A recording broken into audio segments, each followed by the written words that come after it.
नमो भगवते वासुदेवाय नमः। ओम नमो भगवते वासुदेवाय नमः। जब पंचांग के अनुसार जब सूर्य की कोई संक्रांति नहीं होती, तब यह अतिरिक्त महीना उत्पन्न होता है जिसे पुरुषोत्तम मास कहा जाता है। यह भगवान श्री कृष्ण को समर्पित विशेष महीना है, जिसमें किए गए जप, तप, दान और पूजा अन्य महीनों की तुलना में करोड़ों गुना अधिक फलदायी मानी जाती है। यह हर तीसरे वर्ष आता है और मोक्ष तथा अनंत पुण्य की प्राप्ति का अवसर प्रदान करता है। ओम नमो भगवते वासुदेवाय नमः।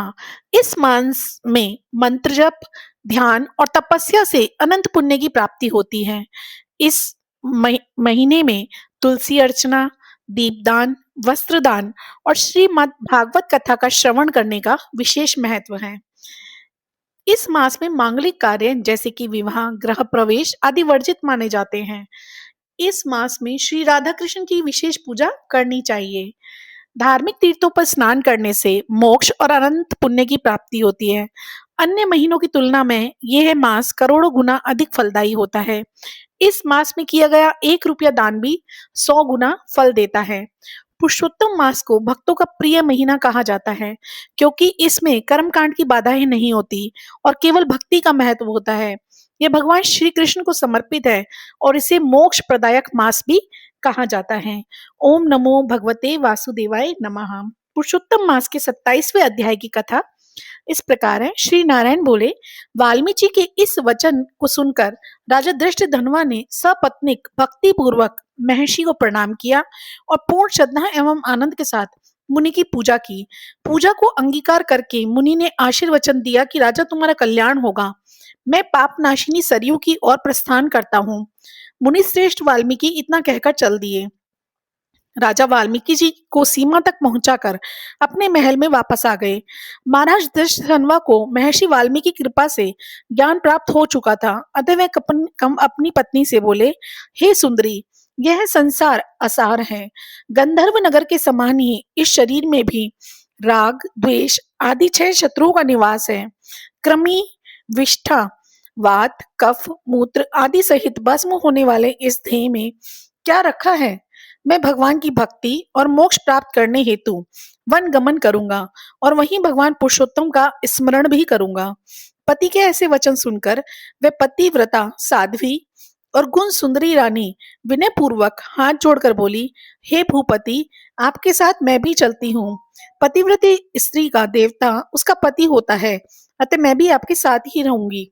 हे नारद, अपनी परम प्रिय रानी के ऐसे वचन सुनकर राजा अपने पुत्र को राज्याधिकारी बनाकर पत्नी सहित वन की ओर गमन कर गए। वे दोनों हिमालय के समीप गंगा तट पर जा पहुंचे। पुरुषोत्तम मास प्रारंभ होने पर पूरे मास वे तीनों कालों में स्नान आदि करते और पुरुषोत्तम भगवान का स्मरण करते हुए वे दोनों दिन रात भगवान की पूजा आराधना करने लगे।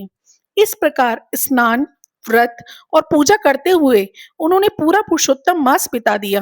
व्रत संपूर्ण होने पर छोटी बजती हुई घंटियों से सुशोभित एक विमान वहां पर उतरा। उसमें पुण्यशील और सुशील नामक भगवान श्री हरि के गण विराजमान थे। राजा रानी को दोनों गणों ने नमस्कार किया और फिर दोनों को आदर सहित विमान में बिठा दिया। इस तरह राजा रानी सहित दिव्य शरीर धारण कर गोलोक को प्रस्थान किया। पुरुषोत्तम भगवान के लोक में श्री हरि के समीप रहकर वे दोनों आनंद पूर्वक निवास करने लगे। यह कथा सुनाने के बाद श्री नारायण कहने लगे, हे नारद, मैं अपनी एक जीवा से पुरुषोत्तम मास की महिमा का बखान कैसे कर सकता हूँ? इस पृथ्वी पर इसके समान दूसरा कोई मास ही नहीं है। सहस्त्र जन्म तप करने से भी ऐसा सुफल नहीं मिलता जैसा कि पुरुषोत्तम मास में व्रत रखने पर मिलता है। भूले बिसरे भी जो इस मास में उपवास, स्नान, दान और जप कर लेता है, उसके करोड़ों जन्मों के पापों का शमन हो जाता है। यह पुरुषोत्तम मास सब मासों में श्रेष्ठ और अक्षय फल देने वाला है। इस मास की कृपा से जो दुष्ट वानर भी हरि के सानिध्य को पा गया था। नारद जी वानर की मुक्ति की बात सुनकर आश्चर्यचकित रह गए। उन्होंने भगवान से कहा, हे प्रभु, वेदों और शास्त्रों में मानव जन्म को ही संपूर्ण मुक्ति का साधन बताया गया है, फिर वे अज्ञानी वानर पुरुषोत्तम मास की सेवा से कैसे मुक्ति पा गया? हे तपोनिधि, सर्वजनों के हितार्थ वह कथा मुझे सुना दीजिए। वह वानर पूर्व जन्म में कौन था, वह कहाँ निवास करता था और उसे क्या फल मिला? श्री नारायण जी ने कहा, हे नारद, वह वानर पूर्व जन्म में केरल प्रदेश का एक अति लोभी ब्राह्मण था। पिता ने उसका नाम चित्र शर्मा रखा था, परंतु अत्यंत कंजूस होने के कारण लोग उसे करदर के नाम से पुकारते थे। धन के लोभ में लिप्त रहने के कारण उसने ना तो कभी हवन किया और ना ही वह पितरों को तृप्त कर सका।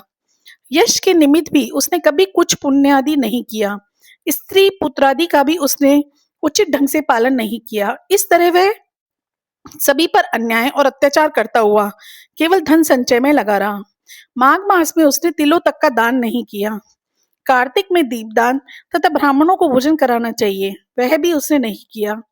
वैसाख में धान्य का दान और अन्य मासों में किसी प्रकार का कोई दान उसने नहीं किया। सूर्य की संक्रांति एवं सूर्य चंद्र के ग्रहणों के अवसरों पर हवन, जप और दान आदि जो करना चाहिए वो भी उसने नहीं किया। वह अपनी निर्धनता का बखान करता हुआ धन की लालसा में इधर उधर घूमता रहा। लोगों से याचना करता रहा कि मुझे दीनहीन को कुछ मिल जाए।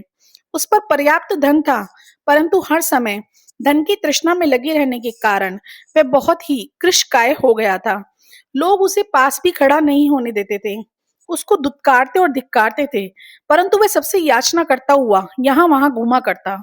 एक दिन एक बगीचे के स्वामी माली को उसने रो रोकर अपना दुखड़ा सुनाया। माली उसकी दीनता भरी वाणी सुनकर दया से भर उठा और उसने उसे बगीचे में रहने को कह दिया। चित्र शर्मा माली की हर आज्ञा को मानता और उसके कार्यों में उसे सहायता देता। इसी से कुछ दिनों में माली को उस पर दृढ़ विश्वास हो गया कि करदीय उसको अपना व्यक्ति है और उसे किसी प्रकार की हानि नहीं पहुंचा सकता। कुछ समय पश्चात माली ने बगीचे को करदे पर छोड़कर राज मंदिर में नौकरी कर ली। वहां अधिक कार्य होने के कारण माली को बगीचे की पूरी देखरेख छोड़ देनी पड़ी। वह बगीचे के फलों को नित्य पेट भरकर खाता, बचे हुए फल बेच देता और प्राप्त होने वाले धन को निर्भय अपने पास रख लेता। बगीचे का स्वामी जब भी उससे आकर बिक्री से प्राप्त होने वाले धन के विषय में पूछता, तो वह हमेशा असत्य बोलकर कहता, हे भैया, मैं तो नगर में भिक्षा मांगकर गुजारा करता हूँ। बगीचे में फलों की रखवाली करते करते परेशान हो गया, लेकिन पक्षी सारे फलों को खा जाते हैं। कर्दे की बात पर विश्वास करके वह माली लौट जाता। इस प्रकार फलों को खाते बेचते उस कर्दे ने 87 वर्ष बिता दिए। वेदज्ञों का कहना है कि बिना भोगे हुए पाप कभी क्षीण नहीं होते। मृत्यु के समय यमदूत ने आकर उस पर मुगदरों का प्रहार किया तो वह रुदन करता हुआ, अत्यंत कष्ट पाता हुआ यमलोक के मार्ग पर चलने लगा। मार्ग में चलते चलते वे अपने कुकर्मों के लिए रोता चिल्लाता था, आह, मुझ मूढ़ की मूढ़ता को देखो। मैंने देव दुर्लभ भारत जन्म भूमि पर जन्म पाकर भी क्या किया? धन के लोभ में सारा जीवन यूं ही व्यर्थ गवा दिया। मैंने कभी कोई दान नहीं किया, कभी हवन जब तो दूर की बात है, कभी मकर के सूर्य में गंगा तक का स्नान नहीं किया, पुरुषोत्तम मास के अंत के 3 उपवास भी नहीं किए। मैंने धन के लोभ में पड़कर अपनी देह को भी नहीं संवारा और ना ही ठीक से परिवार का पालन किया। मेरा संचित धन पृथ्वी में गड़ा रहकर व्यर्थ गया। मुझे दुष्ट बुद्धि ने सारा जीवन कलेश में ही बिता दिया। इस तरह करुण विलाप करते हुए करदे को यमदूतों ने यमराज के समक्ष पहुंचा दिया। श्री नारायण ने आगे कहा, हे नारद, यमराज के दरबार में चित्रगुप्त उसके शुभ अशुभ कर्मों के लेखों को देखते हुए धर्मराज से बोले, हे करदे, ब्राह्मण होकर भी चोरी और झूठ बोलने जैसे अधम कार्य करने के कारण, धन के लालच के कारण इससे कभी कोई शुभ काम नहीं किया, बल्कि अनेकों कुकर्म किए हैं। इसके 2 पाप, चोरी और विश्वासघात, तो अत्यंत ही जघन्य हैं। चित्रगुप्त के ऐसे वचन सुनकर धर्मराज ने कहा, पहले इस कृपण को सहस्त्र जन्मों तक वानर की योनि में रखो, फिर इसे चोरी और विश्वासघात करने का दंड दिया जाएगा। इति श्री पुरुषोत्तम मास महात्म्य कर्दयोपाख्याने सप्तविंशति अध्याय समाप्तम। ओम नमो भगवते वासुदेवाय नमः। जिस तरह इस मास में किए गए सभी पुण्य कार्यों का पुण्य फल हमको मिलता है, उसी तरह से अगर हम कोई पाप करते हैं तो उसका भी भुगतान हमें ही करना होता है। इसलिए मन में विश्वास रखिए और प्रण कीजिए कि किसी भी तरह से मन वाणी से हम किसी भी को भी कोई दुख ना दे और यथासंभव जितना कर सके अन्न वस्त्र का दान करें और गरीबों की सेवा करें। ओम नमो भगवते वासुदेवाय नमः। ओम नमो भगवते वासुदेवाय नमः।